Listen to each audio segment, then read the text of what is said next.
Hello बच्चों, आज हम पढ़ने वाले हैं क्लास 12 का चैप्टर 3 जिसका नाम है मैट्रिक्स, है ना। ठीक है, तो मैट्रिक्स में क्या होता है, सबसे पहले बात चलती है कि मैट्रिक्स शब्द कहाँ से आया। मैट्रिसेस, ठीक है, या फिर सिंगुलर में क्या होगा, मैट्रिक्स, या हिंदी में बोलते हैं जिसे आव्यूह, ठीक है, या मैट्रिक्स भी बोल देते हैं, मैट्रिक्स भी लिखा जाता है। ठीक है, क्या होता है मैट्रिक्स देखेंगे हम। देखिए, सबसे पहले मैट्रिक्स जो शब्द की उत्पत्ति है वो 200 AD से होती है। ठीक है, जो चीनी गणितज्ञ कौन थे, चू चंग सू सा, है ना। ठीक है, तो इन्होंने उत्पत्ति स्टार्ट करी, मतलब मैट्रिक्स बोला, क्या होता है मैट्रिक्स के बारे में बताया, लेकिन तब तक इसका नाम मैट्रिक्स नहीं था। ठीक है, इसका नाम बिल्कुल ही मैट्रिक्स नहीं था। फिर क्या हुआ, मैट्रिक्स क्या है, एक लैटिन भाषा का शब्द है, बताऊंगा। ठीक है, तो मैट्रिक्स ही क्या है, जब तक मैट्रिक्स को जैसे कि हम करते हैं विलोपन विधि से, जैसे 10th क्लास में आपने देखा होगा, ये कोई इक्वेशन है, सॉरी,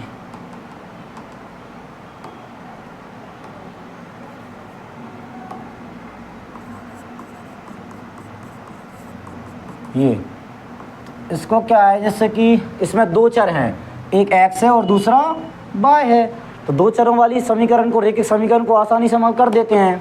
ठीक है, जैसे अपनी विलोपन विधि हो गई, प्रतिस्थापन विधि हो गई, ग्राफ विधि हो गई, भुजगण विधि हो गई, परिवर्त विधि हो गई, है ना। बहुत सारी मेथड्स होती हैं सॉल्व करने की।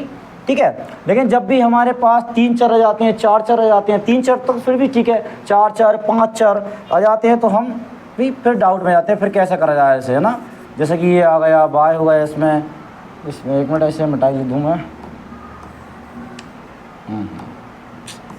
ये y हो गया, फिर z हो गया इक्वल टू 9 हो गया, ऐसा कुछ जब 3 चर आते हैं तो ठीक है, फिर 4 चर आना स्टार्ट हो जाएंगे, है ना, 3y 5z प्लस 6w ऐसा कुछ आता है, तो फिर कैसे इसे सॉल्व करा जाए। ठीक है, तो सबसे पहले चीनी गणितज्ञ कौन थे, चू चंग सू सा।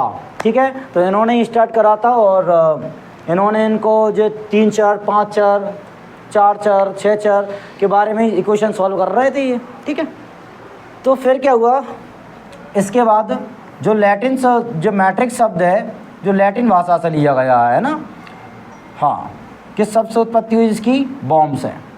बॉम्ब का मतलब क्या होता है, बॉम्ब का मतलब एक तरह से ये है कि गर्भवती महिला के जो गर्भ होता है उसका भी जो शेप होता है वो बॉम्ब की तरह होता है ना। बॉम्ब मतलब वैसा है, गर्भाशय है, जिसका मतलब होता है गर्भाशय। ठीक है, तो इससे मैट्रिक्स लिया गया है। ठीक है, तो सबसे पहले फिर क्या हुआ, 1545 में इटालियन गणितज्ञ आए, है ना, जिनका नाम था जेरोलेमो कार्डानो। ठीक है, ने संपूर्ण यूरोप में मैट्रिक्स को फैला दिया, मतलब मैट्रिक्स को परिचित करा दिया, कोई मैट्रिक्स होता क्या है, ये इसे कैसे यूज करना है। ठीक है, और भी कई तरह के बारे में मैट्रिक्स को मतलब पूरी डिटेल इन्होंने दी। ठीक है, इसके बाद क्या हुआ, सन 1850 में फिर आए हमारे जे सिल्वेस्टर, या फिर जेम्स जोसेफ सिल्वेस्टर ने पहली बार परिभाषित किया, किसको, मैट्रिक्स को। ठीक है, इन्होंने ही मैट्रिक्स का नाम भी दिया। इन्होंने क्या बोला, मैट्रिक्स बताया कि भाई इसका नाम मैट्रिक्स है, जो आप पढ़ते आ रहा है वो क्या है, मैट्रिक्स है। ठीक है, तो मैट्रिक्स के बारे में इन्होंने सबसे पहले हमें नाम वगैरह दिया, तो ये नाम याद रखना है हमें, जे सिल्वेस्टर, या क्या रखना है, जेम्स जोसेफ सिल्वेस्टर। ठीक है, इन्होंने मैट्रिक्स नाम दिया हमें। ठीक है, इसके बाद क्या, मैट्रिक्स को मैट्रिक्स नाम दिया। चलो, अब क्या होता है मैट्रिक्स, है ना। तो देखिए मैट्रिक्स क्या होता है ना, जैसे कि मैंने लिखा राधा के पास कोई डेटा लिख रहे हैं हम, राधा के पास 5 पेन और 6 कॉपी हैं या किताब हैं, कुछ भी कह दो। ठीक है, फिर इसके बाद मैंने लिखा कि श्याम के बारे में बात कर लें थोड़ा, क्यों राधा जी आ गई, श्याम भी है यहाँ पर। ठीक है, तो श्याम के पास कितनी 7 पेन और कुछ भी कह दो आपकी मर्ज़ी से, 0 कॉपी कहता है किताब, ऐसा नहीं हो सकता ना। तो 7 किताब हैं, क्योंकि जब राधा रानी पढ़ रही तो हमारे श्याम क्यों नहीं पढ़ेंगे, ठीक है। तो 7 किताब हैं, ठीक है। इसके बाद मोहन ले लेते हैं एक, मोहन। अब ये मत पूछने लगा ये मोहन कौन लगता था, ठीक है, तो उनका ही नाम है, ठीक है। मोहन के पास 8 पेन और 2 किताब हैं, ठीक है। ये ठीक है, इनफ है डाटा। अब क्या इस डेटा को मैं ऐसा भी लिख सकता हूँ और ईजी कर जो ये डेटा जो आपको गिवन हैगा, जो दिया है डेटा, इसको मैं और टाइप से भी लिख सकता हूँ। कैसे? थोड़ा शॉर्ट करने के लिए मैं लिखूँ राधा, और यहाँ पे लिख दूँ, ये थोड़ा नीचे कर दूँ, इसे एक काम करो, इसे थोड़ा हटाते हैं, राधा। फिर यहाँ पे लिख दूँ श्याम, इसके बाद लिख दूँ मोहन, मोहन, ठीक। फिर यहाँ पे एक मैं ऐसा लाइन खींच दूँ, एक सारणी बना रहा हूँ, ठीक है।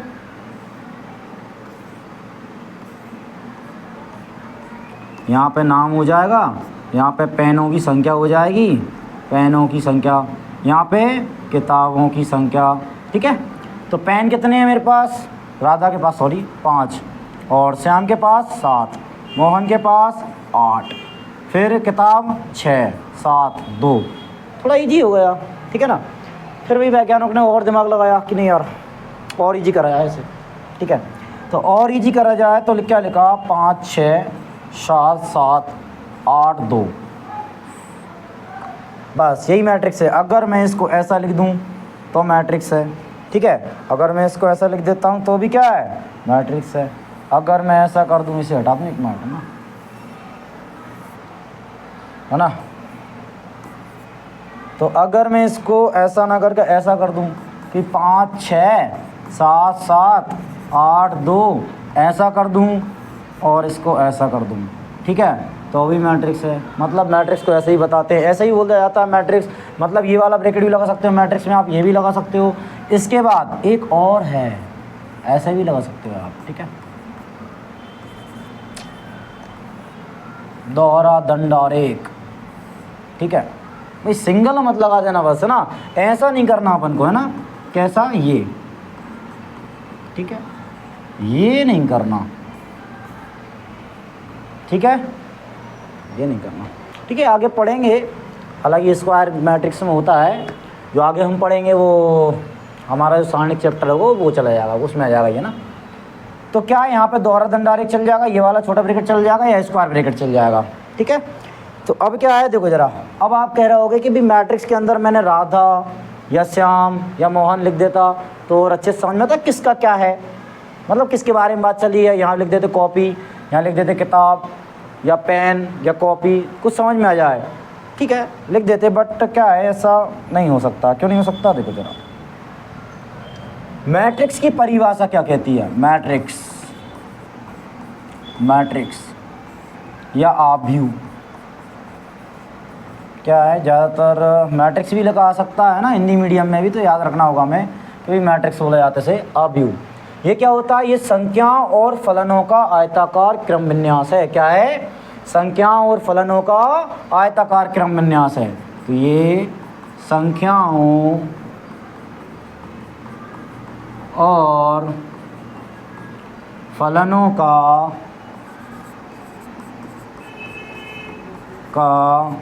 आयताकार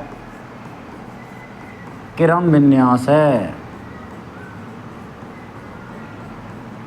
बस इतना ही करना है मेरे भाई, ठीक है। क्या आएगा ये संख्याओं और फलनों का आयताकार क्रम विन्यास है। अब सुनो जरा, संख्याएं हमने पढ़ रखी भाई, संख्याएं क्या होती हैं, ठीक है।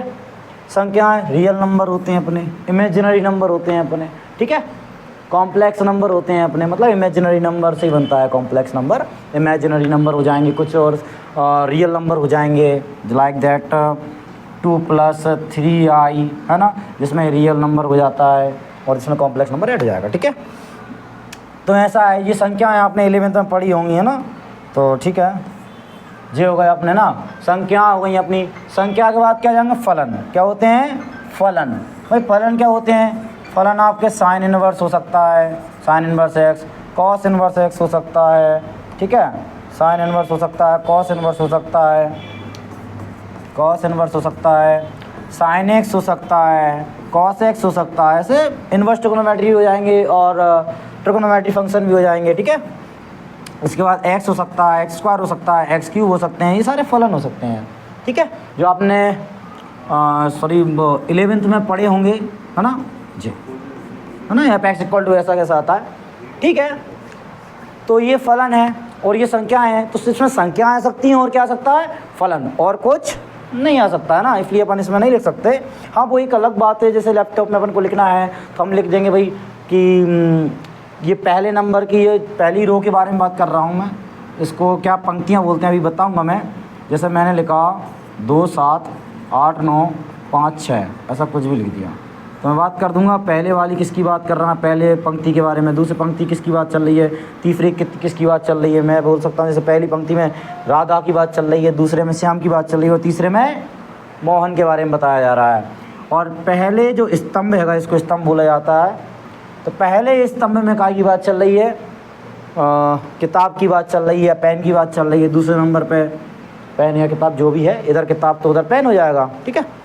तो देखना ज़रा, ठीक है, अभी से हटाऊँ, ठीक है, स्क्रीनशॉट ले लो अगर लेना हो तो, ठीक है, ओके।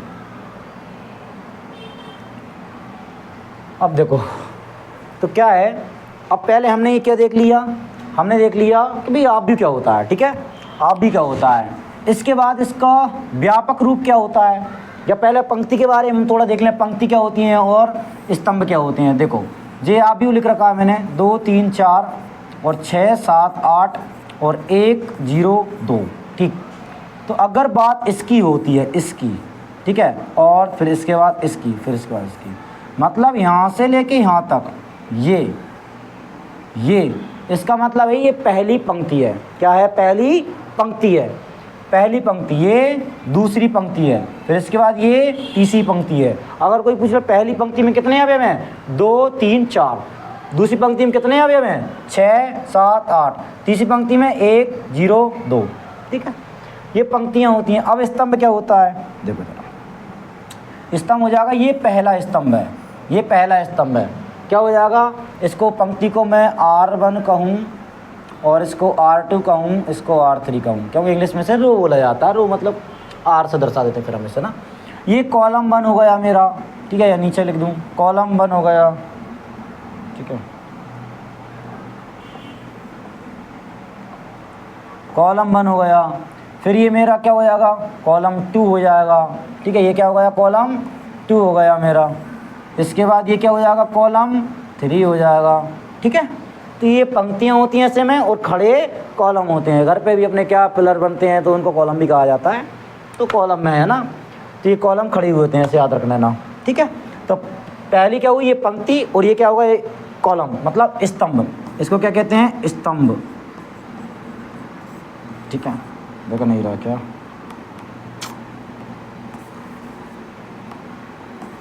स्तंभ, और ये पंक्ति, ठीक है, ये पंक्तियां हो गई, ये स्तंभ हो गए। अब ठीक है, इसके बाद फिर आता है हमारा टॉपिक कि कोटि किसे कहते हैं, ठीक है। कोटि क्या होता है, कोटि, आव्यूह की कोटि होती है ना, क्या लिख दूं, आव्यूह की कोटि या कोटि। कोटि होती है पंक्तियों की संख्या इंटू स्तंभों की संख्या, पंक्तियों की संख्या इंटू स्तंभों की संख्या, स्तंभों की संख्या, पंक्तियों की संख्या और स्तंभों की संख्या के गुणनफल को हम क्या कहते हैं, कोटि कहते हैं। इनका गुणा नहीं करना, बस आपको गुणनफल के रूप में ही लिखना है जी, ठीक है। पंक्तियों की संख्या और स्तंभों की संख्या क्या हो जाएगी, कोटि हो जाएगी,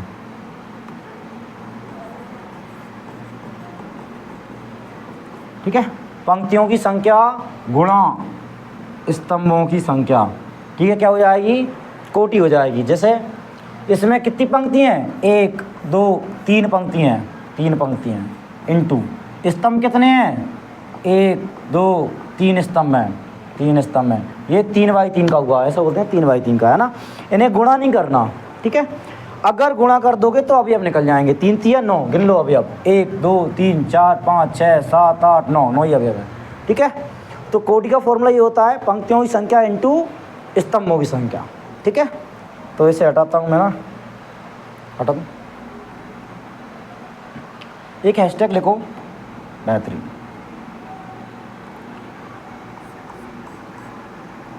यदि किसी आव्यूह में m पंक्तियाँ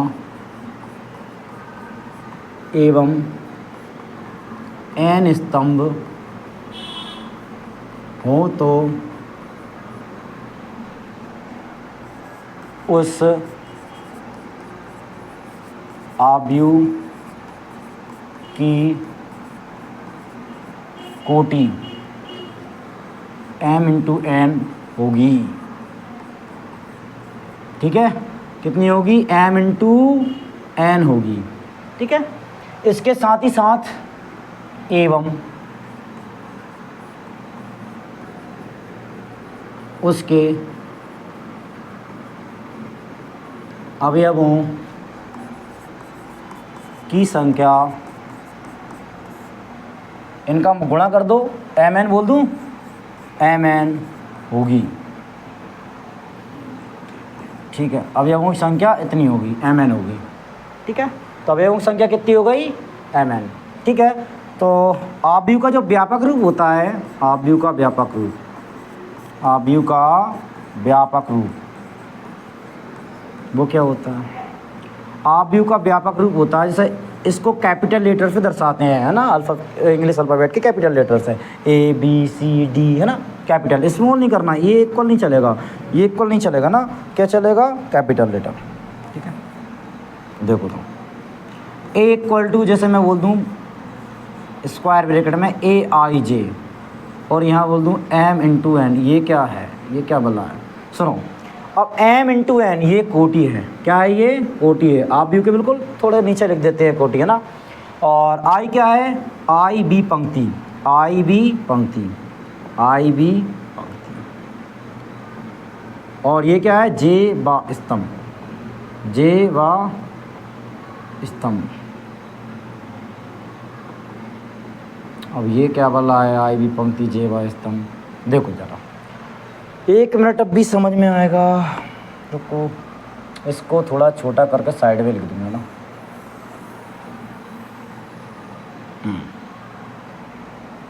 छोटा हो जा, चलो अभी देखते हैं ना। देखो तो क्या है, जैसे मेरे पास एक आव्यूह है A, क्या है, मेरे पास एक आव्यूह है A, चलो ठीक है। तो A आव्यूह कैसा है, देखो मेरे पास ये आव्यूह है, ठीक है, जिसमें लिखा हुआ A A A A A A और A, सारी जगह A है, ठीक है। अब क्या है, इसके कुछ नामकरण कर देते हैं भी, है ना, कैसा क्या है, तो देखो ज़रा, मतलब अवयवों का एक अपना नाम होता है, ठीक है, कैसा होता है, देखो ये क्या है, R1 है, क्या है, R1 मतलब पहली पंक्ति, ये R2 दूसरी पंक्ति, ये R3 तीसरी पंक्ति, ठीक है। पहली पंक्ति में ये वाले आ रहा है, दूसरी पंक्ति में ये वाले, और तीसरी पंक्ति में ये वाले, ठीक है। अब देखो ज़रा, पहले कॉलम में क्या आ रहा है, ये वाला, दूसरा कॉलम कौन सा है, ये वाला, और तीसरा कॉलम क्या है, ये वाला।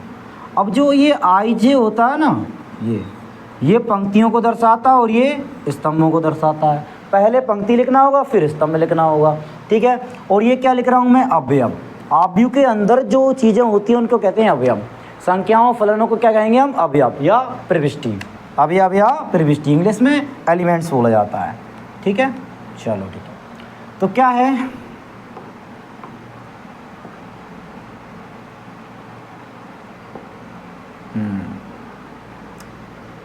पहली पंक्ति में है और ये पहले स्तंभ में है, ठीक है। पहली पंक्ति में पहले पंक्ति लिखेंगे फिर स्तंभ लिखेंगे। अब ये कौन सी पंक्ति में? पहली पंक्ति में और दूसरे स्तंभ में, ठीक है। अब ये इसके बाद ये पहली पंक्ति और तीसरा स्तंभ, दूसरी पंक्ति और पहला स्तंभ, दूसरी पंक्ति इसके बाद दूसरा स्तंभ, दूसरी पंक्ति और तीसरा स्तंभ, तीसरी पंक्ति और पहला स्तंभ, तीसरी पंक्ति और दूसरा स्तंभ, और तीसरी पंक्ति तीसरा ही स्तंभ, ठीक है। मुझे आ गया है ना। चलो तो क्या है, और ये कितने बाई कितने का आएगा? आप व्यू 3x3 का। यहाँ कोटि लिख भी सकते हो, आपकी मर्जी है, ना भी लिखो, कोई इश्यू नहीं होता है इससे ना। तो क्या है, इसको बोला जाता है A11। क्या बोला जाता है? A11, A11 नहीं, A11 है ना, या A11, A12, A13, A21, A22, A23, ठीक है। अब जनरली हम जब लिखते हैं ना, क्योंकि एक बार ऐसा तो लिखोगे नहीं तुम, ये नाम कैसे लिखोगे, जैसे ये कभी लिखना है आपको, ठीक है। देखो तो क्या करना है, 11, 12, 13। अब मैं बोल रहा हूँ ये गलत है ना, जाने ना, 1 बोला जाता है वैसे DRT में से ना। 11, 12, 13 मैंने बोला। फिर इसके बाद क्या करूँगा मैं? 14 नहीं लिखना है इधर, 40 नहीं लिखना। क्या करना है अब? इसमें 10 ऐड कर दो, 10 जोड़ो, कितना हो? 21, 21, 22, 23। फिर क्या हो जाएगा इधर? 21 में 10, 31, 32 और 33, हो गया, ठीक है। तो ये हमने ये देख लिया कि अवयवों को कैसे पहचाना जाता है। ये किस काम आएगा? ये इस काम में आएगा। जैसे मान के चलो मैंने बोला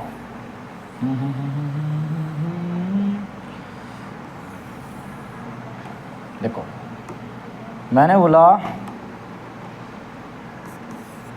A बराबर है मेरे पास 2, 3, 6 ऐसा कुछ, ठीक। अब मैं बोल रहा हूँ इसमें एक काम करो, मुझे A22 का मान याद करके बताओ क्या है, और कैसे पता करोगे अगर ये नहीं पता तो, ठीक है। तो क्या होगा, ये A11 होता है, ये 12 होता है, 13 होता है, 21 होता है, 21 का मान हो गया, 22 होता है तो 22 का मान 7 हो गया, हमें तो आ गया, सही है ना, आ गया। तो बस ऐसे ही करना है ना, A22 का मान ही हो जाता, बस जस्ट गिन लेना है क्या, 11, 12, 13, 21, 22, 23, ऐसे ही आगे होगा तो आगे चलेगा, ठीक है ना। तो ठीक है, ऐसे में हो जाएगा, कोई दिक्कत नहीं है ना, ठीक है। तो सिर आप कर दूँ, हटा दूँ मैं, ठीक है, या पहले स्क्रीनशॉट ले लिया होगा, वो नहीं लिया हो तो ले सकते हो, लिख लो, नोट कर लो, ठीक है। चलो हमने देख लिया, आप व्यू की कोटि देख ली, ठीक है, आप व्यू की परिभाषा देख ली, पंक्तियाँ देख ली, और स्तंभ देख लिए क्या होते हैं, ठीक है। अब क्या रह गया, देखो जरा,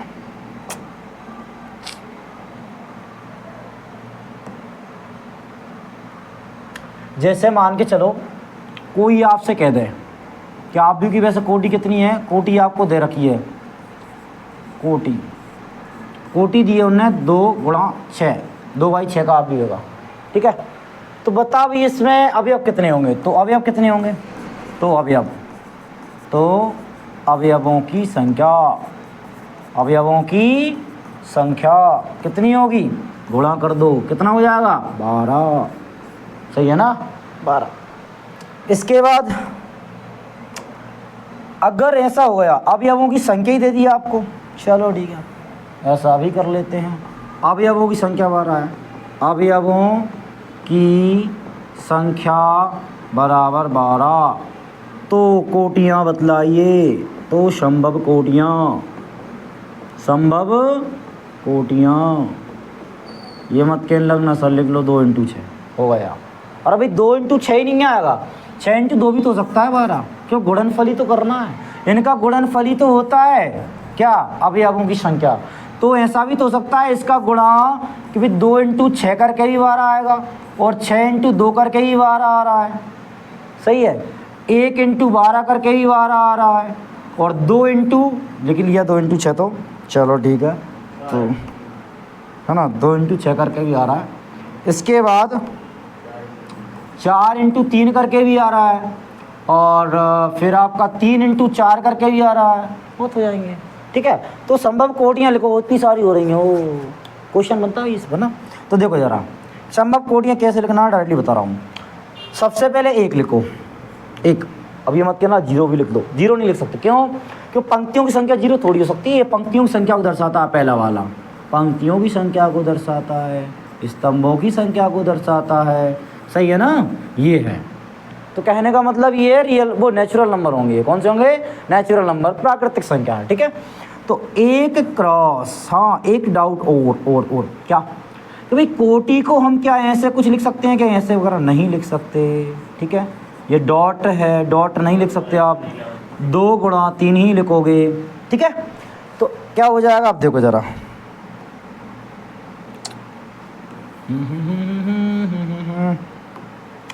एक इंटू एक का भाग दे दो, जस्ट क्या करना है? भाग दे दो, तो कितना आएगा? 12। कैसे भाई? एक का भाग दे दो 12 में, 12 ही आएगा ना। ठीक है, तो क्या हो जाएगा? 12, फिर कॉमा लगाओ, दूसरी कोटि लिखते हैं, है ना। तो 2 का भाग दे दो, फिर 2 का भाग कितना जा रहा, कितने टाइम जाएगा? 6 टाइम। फिर भी 3 का भाग दे दो, 3 चौको 12। 5 का भाग जा रहा है? नहीं जा रहा। तो पक्का है कि 5 पंक्तियों, ऐसा कोई अवयव नहीं होगा जिसमें 5 पंक्तियों और अवयवों की संख्या 12 हो, ऐसा हो ही नहीं सकता। ठीक है, फिर क्या होगा देखो जरा, क्योंकि क्या है, हम अवयव को जब लिखते हैं तो ऐसा नहीं लिख सकते। कैसा? जीरो मान लो, चलो ऐसा, बस ये खाली जगह छोड़ दी, ऐसा नहीं हो सकता। कुछ ना कुछ तो लिखना पड़ेगा, चाहे जीरो ही ना लिखना पड़े। ठीक है, तो ऐसा खाली छोड़ना पड़ेगा। अगर आपको 5 पंक्तियाँ लोगे तो आप, ऐसा हो ही नहीं सकता 12 आ जाना। ठीक है, देख लेना ट्राई करके। अब इसके बाद क्या हो जाएगा? 3 हो गया, 4 लिखो, 4 इंटू 3, फिर 5 होगा नहीं। ठीक है, फिर इसके बाद 5 नहीं होगा, फिर इसके बाद 6 आ जाएगा। 6 के बाद कितना हो जाएगा? 7 नहीं होगा, 8 नहीं होगा, फिर कितना? 9 नहीं होगा। बस रिवर्स जा रहा है अब तो, है ना। देखो 4 जाएगा, 4 फिर 3 हो गया, फिर 6 से 2 हो गया, फिर 12 ही होगा, 12 इंटू 1, और आखिरी वाले में एवं लगा दिया करो।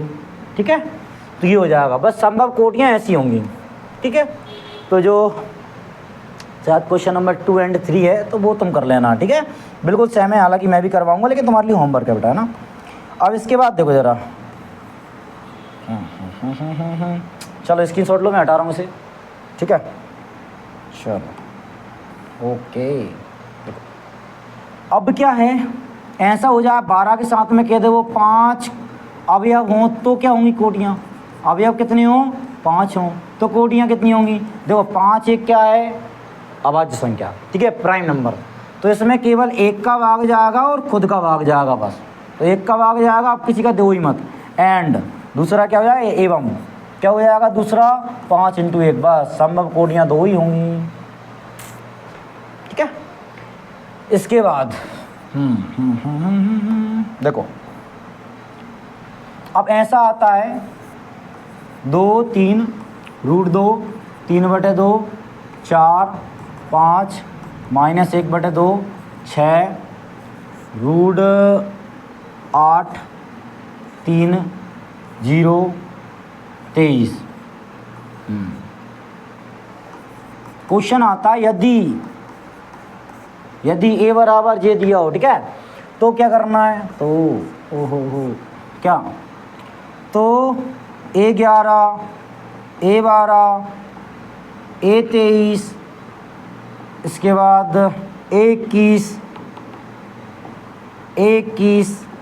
और a32 क्या होंगे, है ना। के मान बताओ, के मान ज्ञात कीजिए, बताइए, लिखिए। ठीक है, तो देखो ज़रा कैसे लिखेंगे, है ना। तो देखो क्या होता है, a11 ये 12, तो 11 हैगा, ये तो क्या है 11, ये 12 ये 13 ये 14 हो जाएगा। क्यों? पहली पंक्ति में चल रहा है और चौथे स्तंभ में आएगा ये। फिर इसके बाद देखो ज़रा, a21 हो जाएगा, फिर 22, फिर 23, ये 24, ये 31, ये 32, ये 33, ठीक है, और ये 34। बहुत बढ़िया। तो a11 का मान कितना आएगा? a11 का मान 2 है। फिर a12 का है 3, ठीक है। a23 का, चलो a23 का लिखते हैं, कितना आएगा? a23 23 23 23, एक मिनट है ना, 12 का लिख दिया मैंने, 23 का, 21, 22, 23 माइनस का 1/2। इसके बाद क्या जाएगा, 21 का क्या होगा भैया, 21 का 4 होगा। इसके बाद 32 का क्या होगा, लिख दो बेहतरीन, 3 होगा। ठीक है, लिख सकते हो ना। चलो ठीक है। बहुत अपर लेवल की चीज़ बताऊंगा मैं, टेंशन मत लो, है ना। या आप व्यू के बारे में जो एमपी बोर्ड में इंक्लूड ही नहीं है, दी नहीं है, ठीक है, वही बताऊंगा ना, टेंशन मत लो इसके ना। फिर तो बेसिक चल रहा है अपना, थोड़ा चैप्टर के बारे में चल रहा है, क्या क्या आएगा हमारे चैप्टर में, ठीक है। अब देखो इसके बाद क्या है, अब आते हैं आप व्यू के प्रकार। किसका जन्म हो रहा है अब, आप व्यू के प्रकार। आप व्यू के प्रकार, चलो ठीक है, कौन से हैं आप व्यू के प्रकार, ठीक है। तो क्या है, आप बुक्स में भी इनके आप व्यू के प्रकार दिए हैं, एनसीईआरटी में थोड़े कम है, ठीक है। और डेफिनेशन थोड़ी इधर उधर है, मतलब थोड़ी अच्छी लैंग्वेज में नहीं है ना, कुछ अच्छा सा नहीं लगता हमको कि भाई कैसे याद करें इसको, कैसे क्या करना। तो देखो अच्छा, सबसे पहले हम देख रहे हैं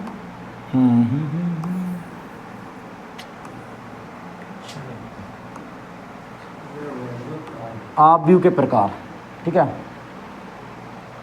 आप व्यू के प्रकार, सबसे पहला क्या है, पंक्ति आप व्यू।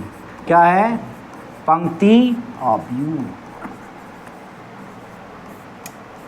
तो आप व्यू के प्रकार में क्या आती है, पंक्ति आप व्यू। तो वह आप व्यू जिसमें केवल एक पंक्ति हो, वह आप व्यू जिसमें केवल एक पंक्ति हो, क्या हो जाएगा, पंक्ति आप व्यू, ठीक है। तो वह आप व्यू जिसमें केवल एक पंक्ति हो। एक मिनट जेडी, एक मिनट, एक पंक्ति हो, एक पंक्ति हो, पंक्ति आप व्यू कहलाता है, पंक्ति आप व्यू कहलाता है।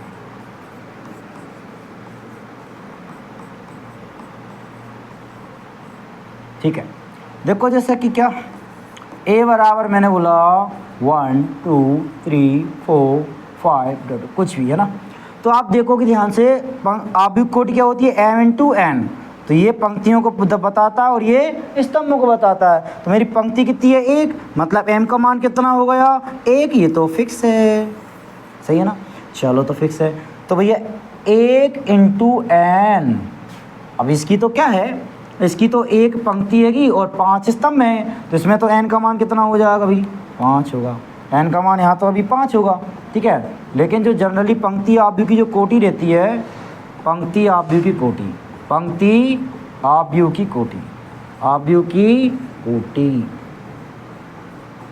ये कितनी होती है, 1×n,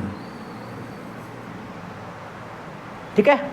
अब आपके पास फिर इसके बाद ये जाएगा ए बराबर, ये भी पंक्ति आप व्यू है ये, क्योंकि इसमें एक पंक्ति है और एक ही स्तंभ है। देखो एक पंक्ति और एक स्तंभ ऐसे में, ठीक है, ऐसे में एक पंक्ति और एक स्तंभ, लेकिन हमें पंक्ति से मतलब है केवल, है ना, पंक्ति आप व्यू है। इसके बाद ए बराबर मैं लिख दूँ 0, तो ये भी क्या है, पंक्ति आप व्यू है, ठीक है। तो बच्चों क्या है, टाइम का थोड़ा इशू है, तो अब थोड़े क्या जसवंत सरकारी बैच है, इसके बाद हम कल पढ़ेंगे, ठीक है।